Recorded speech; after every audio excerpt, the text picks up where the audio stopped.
Hey guys, welcome to my channel. You're having issues copying files to your disk because the file is too large. Let's go ahead and check your disk format settings. Most likely it is set to MS-DOS FAT32. Alright, let's go ahead and reformat your disk by going into Disk Utility. Be sure to save everything to your computer before reformatting. Yeah, it will wipe out everything on it.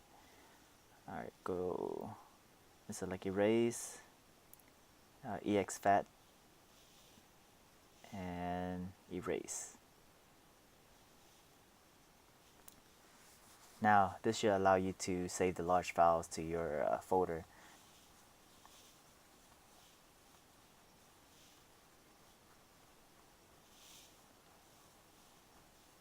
Alright, it's copying. Alright guys, thank you for watching. If you have any questions, please leave me a comment below.